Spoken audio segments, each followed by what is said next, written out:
السلام عليكم ورحمة الله وبركاته. أعزائي طلبة وطالبات الثانوية العامة، معكم مستر أحمد الفتى من مدرسة محمد مكاوي يعقوب للغات بأسوان. في الفيديو ده إن شاء الله هنقدم مجموعة اكسرسايز خاصة بالجرامر بتاع يونت 1.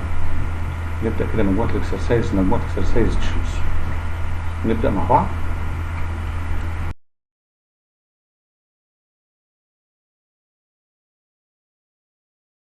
Choose the correct answer. Choose the correct answer. Number one. Having the shopping, she started to prepare lunch. Having the shopping, she started to prepare lunch. The correct answer. Done, she does, she did, she had done. طبعا احنا اخذنا ان having plus past participle، ادي القاعدة اهي مكتوبة. having plus past participle، بعد كده الجملة الثانية تبقى في الباست simple. الجملة الثانية فين؟ في الباست simple. يبقى انا عندي هنا having، يبقى having محتاج بعديها past participle اللي هو في التشوز الاولاني اللي هو done. having done the shopping، وادي الجملة الثانية فين؟ في الباست simple. She started to prepare lunch. Number two.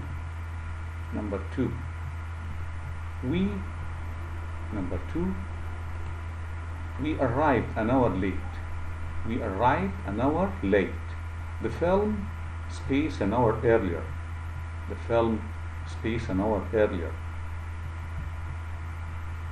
Was beginning, has begun, had begun. The second sentence هنا عندنا two actions, first action و second action. في عندي هنا arrive ده فعل في الباست simple. الفعل ده في الباست simple، وهنا ده يعتبر الفعل ده في الباست simple، ده يعتبر ايه؟ second action. يبقى هنا في الباست simple second action. يبقى في الجملة الثانية محتاج past perfect، وهو هيكون الفيرست action. محتاجين ايه؟ الباست perfect. فين الباست perfect؟ عندي هنا في التشوز. يبقى the film had begun. دي في الباست بيرفكت. طب ليه احنا خدنا had begun؟ لان هنا had begun ده يعتبر الفيرست اكشن، لان انا عندي الباست بيرفكت يعتبر ايه؟ فيرست اكشن، والباست سمبل يعتبر سكند اكشن. ده الفرق ما بين الاثنين، فيرست اكشن سكند اكشن، ده الفرق. يبقى الباست سمبل سكند اكشن، والباست بيرفكت هو الفيرست اكشن. طيب نشوف هنا نمبر، عشان كده الجمله تبقى على بعضيها هنا.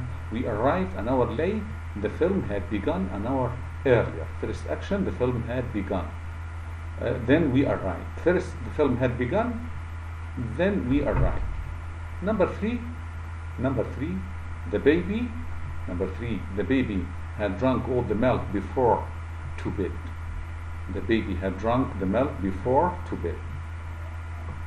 أنا عندي هنا before. ايه؟ before. طيب before محتاجة ايه بعديها؟ ادي before هنا. لما نتكلم هنا على before نبدأ في الجزء ده هنا في الشرح بتاع before بشكل عام. هنا ده الشرح بتاع before. في before plus verb ing. before يكون معها verb ing. before plus verb ing، والجملة الثانية في الباست perfect. وفي before plus noun. وفي before subject verb في الباست simple. طب انا عندي هنا before، هل before في subject؟ هنا before مفيش subject، يبقى هنا when مش هينفع نستخدمها، لان when ده في الباست محتاج يكون قبلها subject. الباست simple قبليه subject. يبقى هنا before verb ing before going. يبقى هنا the baby had drunk all the milk before going to bed. يبقى القاعدة هنا انطبقت عندي هنا اللي هي before plus verb ing. Number 4. By the time I took a break, I space my work. Have finished, had finished, was finishing. By the time عندي هنا برضه نفس الكلام، first action second action. في past simple، الباست simple ده second action. This is the second action. يبقى أنا محتاج الفيرست أكشن الفيرست اكشن هيكون باست بيرفكت. وانا معايا القاعده بتاعت باي ذا تايم اهي، باي ذا تايم ايكوال بيفور. باي ذا تايم بتساوي بيفور في الناحيه دي، بيجي بعديها ايه؟ باي ذا تايم بيفور، بعديهم سبجكت، بعد السبجكت باست سمبل، بعد السبجكت بيجي ايه؟ باست سمبل، وبعد كده الجمله الثانيه تبقى في الباست بيرفكت. الجمله الثانيه هتكون فين؟ في الباست بيرفكت، سبجكت بلس هاد بلس باست بارتيسيبل. انا عندي ده الجزء اللي ناقص، يبقى ادي هنا ادي باي ذا تايم اهي، باي ذا تايم، والسبجكت I past simple took. الجملة الثانية محتاج فيها past perfect، يبقى إذا إيه الاختيار اللي هو في الباست perfect اللي هو had. الاختيار الثاني هيكون اللي هو إيه؟ had finished. الاختيار الثاني هيكون had finished، وده اللي هو الباست perfect اللي احنا إيه؟ اخترناه. دي القاعدة بتاعت by the time، ممكن نستخدم by the time أو before، by the time أو إيه؟ before. تمام؟ طيب نتكلم بعد كده، نشوف بعد كده الجملة اللي بعديها. نمبر 5. she. Number 5 she L when I visited her. she عندي هنا أنا when، عندي when وبعد when في past simple اللي هو ايه؟ past simple visited. يبقى أنا محتاج هنا past، ممكن past continuous or past simple. طيب أنا عندي was seeming past continuous، seems present simple، has seemed present perfect، seem past simple. The correct answer seemed. The correct answer seemed. طيب the correct answer هنا بتاعتي ايه؟ seemed. طب was seeming this is wrong، لأن الفعل seem ده عبارة عن state verb non action verb، يعني من الverbs ما بتستخدمش في continuous tenses or the progressive tenses. يعني الأزمنة اللي فيها verb plus ing ما نستخدمش فيها النوعية دي من الverbs. الأفعال اللي هي زي like love remember forget، كل الأفعال اللي هي بنسميها الستيت verbs. seems في present simple، طبعا في present simple ما يستخدمش معها، أنا عندي فيه verb في past simple. has seemed present perfect، البريزنت بيرفكت ما يكونش فيه عندي specific time expression. أنا عندي هنا when I visited her دي حاجة عاملة زي yesterday كده، when I visited her حاجة زي yesterday زي last week، ودي من الكلمات الدالة على الباست سيمبل ما نستخدمهاش مع البريزنت بيرفكت. البريزنت بيرفكت ما يبقاش فيه specific time expression، ما يبقاش فيه تحديد للتوقيت، ما ينفعش نحدد الوقت مع البريزنت بيرفكت. لذلك الكومبليت the correct answer اللي هو ايه؟ seem. يبقى she seemed ill when I visited her. Number 6 while at home a man knocked on the door. A man knocked on the door. طبعا احنا عارفين برضه while بيجي بعديها past continuous اللي هو long action، وبعد كده past simple اللي هو sudden action. انا عندي هنا past simple اللي هو ايه؟ knocked on the door. طيب هنا was being past continuous و was past simple.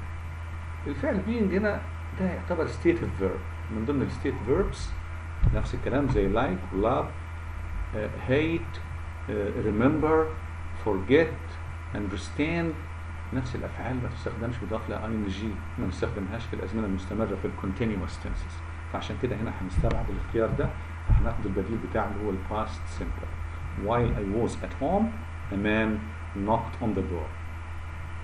لكن لو كان الفيرب ده اكشن فيرب كنا هو الفيرب اللي هو هيستخدم، لو كان اكشن فيرب من الافعال اللي هي الداله على الحركه. نمبر 7 I break. Number 7 I space breakfast before. and number 7 again I space breakfast before I went to school. I ate always eat number A eat always eat ate always ate. طب شوف القاعدة هنا عندي حاجة اسمها ايه؟ past habit. الهابت in the past، انا بتكلم عن العادات في الماضي. ببدأ بالسبجكت، بعد كده بستخدم الكلمات دي اللي هي الادفيربس اوف فريكونسي. الادفيربس اوف فريكونسي كلمات اساسا كنا بنستخدمها مع البريزنت سيمبل، لا هنا ممكن نستخدمها مع الباست سيمبل وبعديها فيرب في الباست سيمبل. وهنا بتكلم على habit in the past، يبقى ببدا بسبجكت اللي هو I، اللي هو ايه I.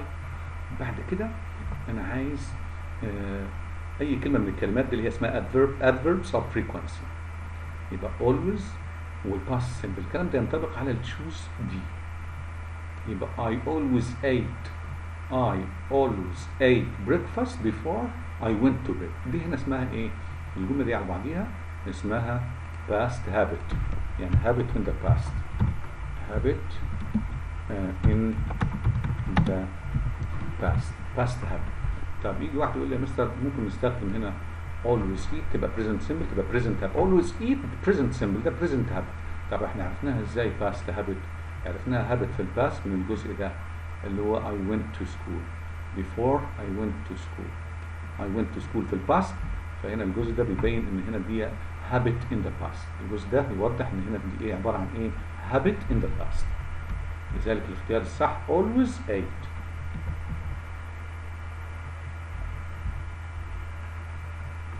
Number 8. She didn't send the message to her father until she space it had written, had been written, writing, has written. عندي هنا الكونجنكشن الرابط until. شوف القاعدة بتاعت until اهي موجودة تحت. until لما تكون مع الباست بنستخدمها ازاي؟ ادي till او until in the middle of the sentence بيبقى قبليها past simple negative. past simple negative اللي هو past simple negative اللي هو ده اللي هو didn't. الجزء ده past simple negative didn't send اللي هو ده she didn't send the message to her father past simple negative until يبقى بعد until أنا محتاج past perfect positive. بعد until محتاجين ايه؟ past perfect positive. ال past perfect البوزيتيف اللي هو فين في التشوز هيكون past perfect positive اللي هو had written. ده ال past perfect في البوزيتيف. يبقى التشوز هيكون had written.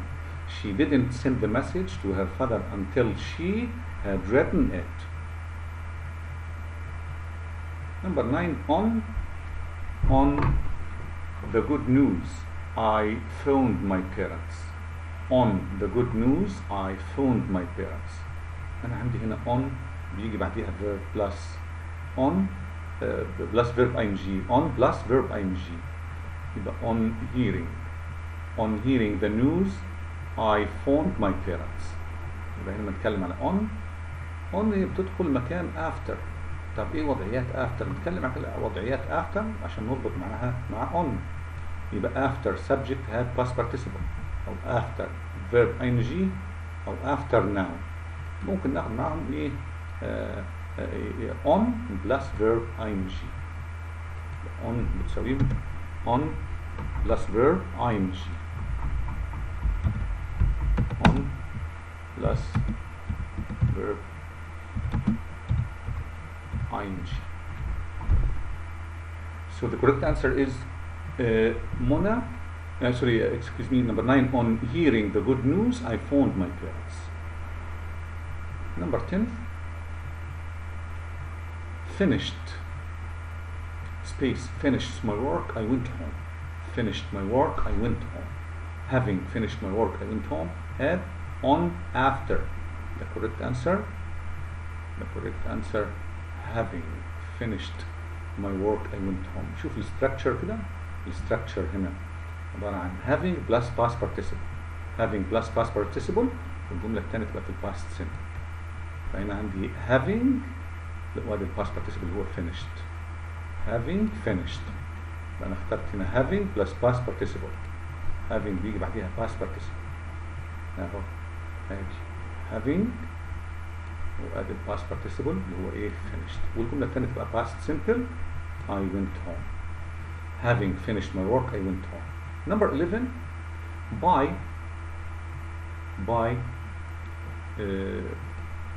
by 2014 I for novels it was a great achievement. It was a great achievement. Again, by 2014 I space for novels it was a great achievement.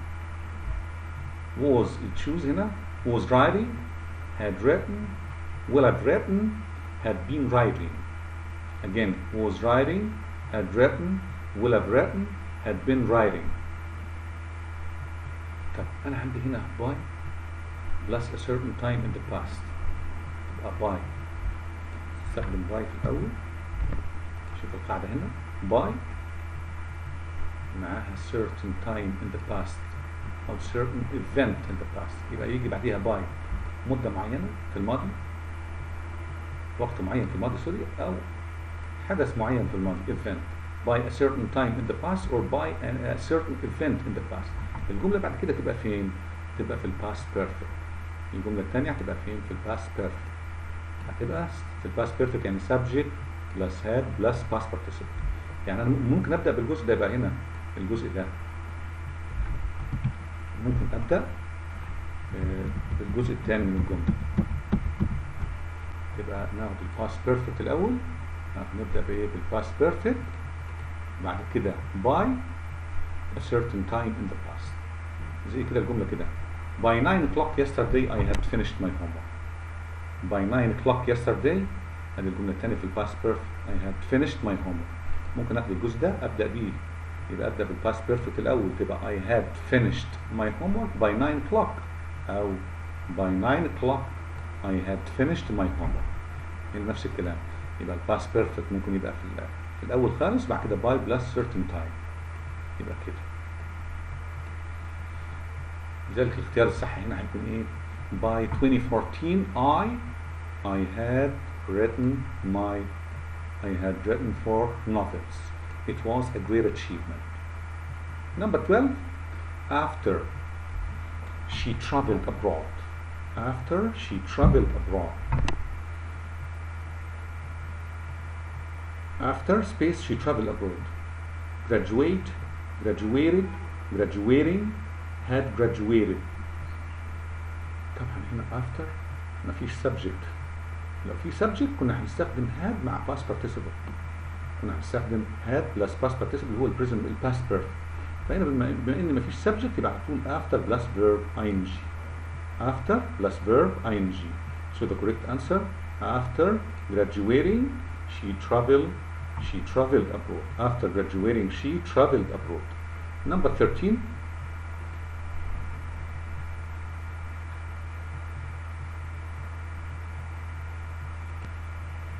She space to school on foot when she was young. Was going, used to go, has gone, will go. دي هنا habit in the past habit. طبعا نتكلم عن الباست habit هنستخدم في الباست habits يبقى subject plus used to, again subject plus used to plus infinitive أو subject plus would plus infinitive. يعني حاجتين اتنين ينفعوا يا إما subject plus used to plus infinitive يا إما subject plus would plus infinitive. يبقى used to infinitive would plus infinitive. ده نتكلم بيه على habits في الباست. used to بيجي بعدها نوعين من الأفعال action verbs و state verbs. action verbs كل أنواع الأفعال بتيجي بعد used to. لكن would لما نتكلم بيها على عادة في الماضي بيجي معاها action verbs فقط. لذلك أنا هنا يبقى she used to go. She used to go to school on foot when she was young. She used to go to school when she was young. ممكن نقول she would go to school on foot when she was young. لكن ما ينفعش نقول she would remember, she would forget. زي كده يعني الأفعال دي ما تستخدمش تحط بعد would لما تكون would بمعنى اعتاد. Number 14. What? Number 14. What? When I called you, you sounded very busy. What have you done? Did you do? Have you done? Were you doing? عندي هنا two actions عند الرابط هنا. الرابط when في عندي فعل في الباست simple اللي هو called يبقى ده sudden action. ده عبارة عن ايه؟ sudden action. يبقى انا محتاج long action هنا. long action اللي هو في الباست continuous اللي هو were doing. يبقى what were you doing when I called you. يبقى هنا past continuous. الباست continuous اللي هو were you doing. والpast simple call. طب ايه الفرق ما بين الباست simple والباست continuous هنا؟ الباست continuous ده اسمه ايه؟ long action or progressive action، بمعنى يعني حدث مستمر. والباست سمبل اسمه ايه؟ sudden action، بمعنى حدث مفاجئ. What were you doing when I called you? You sounded very busy. ادي هنا الجملة، هنا نبص الجملة. My mother was washing the dishes when the water stopped. في عندي two actions هنا. Past continuous was washing، والpast simple the water stopped. was washing past continuous ده long action، وthe water stopped ده sudden action، حدث مفاجئ. Number 15. My stay in France I learned a lot of French words. My stay in France I learned a lot of French words. While, during or during, on, when.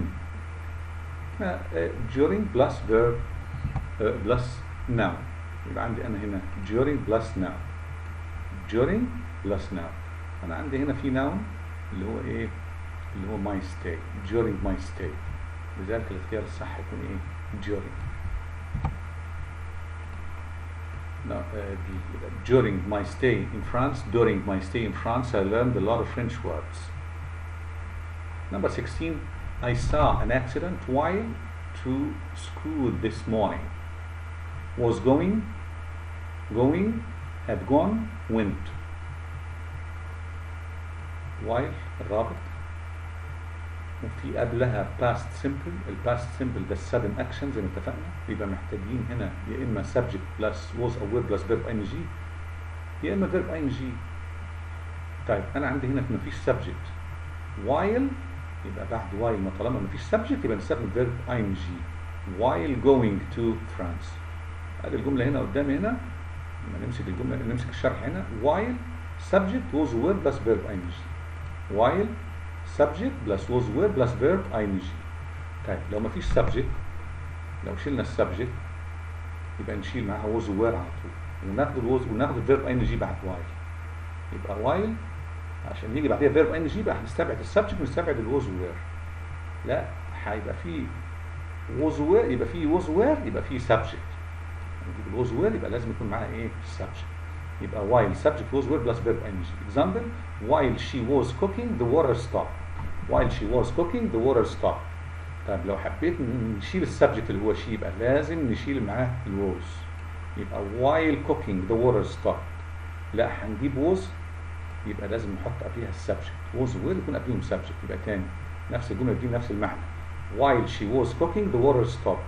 نفس المعنى. لو شلنا الجزء ده يبقى هنشيل السبجكت مع الجوز. يبقى while cooking the water stopped. Number 17. Hardly the fire. Hardly space the fire when I called the fire brigade. Hardly بمعنى ما كاد أن. بيجي نشوف هنا الشرح بتاعها hardly. نشوف hardly وscarcely ونو sooner الأول. ادي هنا hardly مرتبطة ارتباط بwhen. يبقى ادي hardly تبقى مرتبطة معاها بايه؟ when مع بعض. hardly وscarcely معاهم ايه؟ when. ونو sooner يبقى معاها than. يبقى دي مجموعة الروابط. يبقى في hardly او scarcely يبقى في when. في no sooner يبقى في than. طيب hardly وscarcely شوف موقعهم كده هنا. هنا طبعا hardly هنا مش مظبوط المكان، معلش في الجملة الأولى.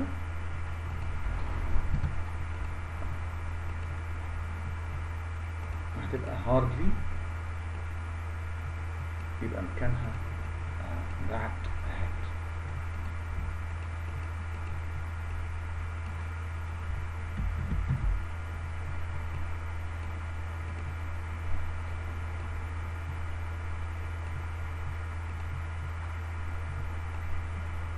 مكان hardly. يبقى they had hardly أو scarcely done the work when they went out. يبقى شفنا المكان هنا، المكان بتاع hardly بعد had وقبل ال past participle. يبقى ده المكان بتاع hardly أو scarcely. تمام؟ طيب هنا لو حبيت أنا أستبدل hardly ب no sooner، يبقى ده هنستبعد hardly أحط مكانها no sooner. no sooner يبقى لازم نستبعد when ونحط مكانها then. يبقى they had no sooner done the work than they went out. then بعديها قلنا في الباست simple، يبقى نفس الكلام. طيب no sooner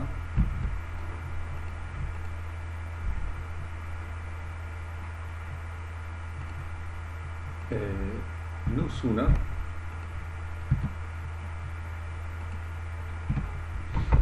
no sooner أنا ممكن أبدأ بيها، ممكن نبدأ بيها الجملة. طب لو بدأنا بيها الجملة هتبقى فين مكانها؟ هتبقى في بداية الجملة. no sooner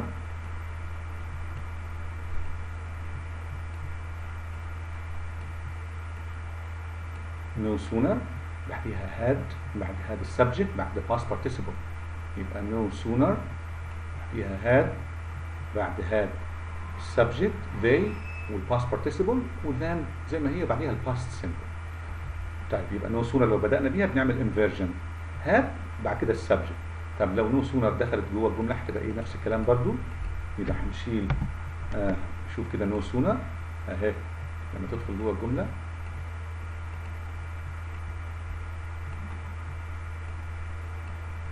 يبقى مكان no sooner بعد had. نفس الكلام بينطبق على hardly when. نفس الكلام هينطبق على hardly when. لذلك هنا الاختيار الصح بتاعي أنا يبقى hardly في بداية الجملة، يبقى السبجكت had I seen. hardly had I seen the fire when I called the fire brigade. Number 18. It was dark when we reached the beach because the sun down. Reached past simple the second action. past simple was second action. يبقى أنا محتاج الفيرست أكشن. هنا عندي في فيرست أكشن، الفيرست أكشن هيبقى في الباست بيرفكت. فين الباست بيرفكت هنا؟ تشوز اللي هو had gone. had gone past perfect. طب ايه الفرق ما بين الباست سمبل والباست بيرفكت هنا؟ ان الباست سمبل هو second action. past simple second action والباست بيرفكت هو الفيرست action. لذلك هنا reached the second action وhad gone هو الفيرست action. So it was dark when we reached the station because the sun had gone down. The sun had gone down first action, then we reached the station. Number 19. I want to know what you at 8 o'clock last night are doing, do, have done, were doing. طبعا هنا في الباست سمبل عندي هنا a certain time in the past. a certain time in the past اللي هو at 8 o'clock last night. at 8 o'clock last night a certain time in the past. The action was in progress. الحدث كان في حالة استغراق واستمرار في الماضي في النقطة الزمنية اللي هي at 8 o'clock. يبقى هنا الاختيار الصح المفروض يكون past continuous. were doing على بعضها. were doing. يبقى I want to know what you were doing at 8 o'clock last night. Number 20. Egypt qualified for the World Football Cup finals in Russia in 2018. It since 1999. عندي هنا two actions. qualified past simple. qualified ده past simple يبقى ده السكند اكشن.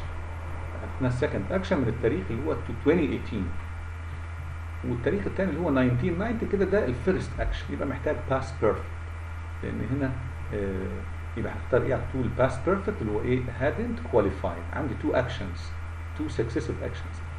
qualified الاولى past simple لانها هنا تعتبر في الباست simple لانها second action. second action عرفناها منين؟ من التاريخ. الثانيه هتبقى past perfect لان هنا عباره عن الفيرست اكشن، تعتبر هنا ايه؟ فيرست اكشن.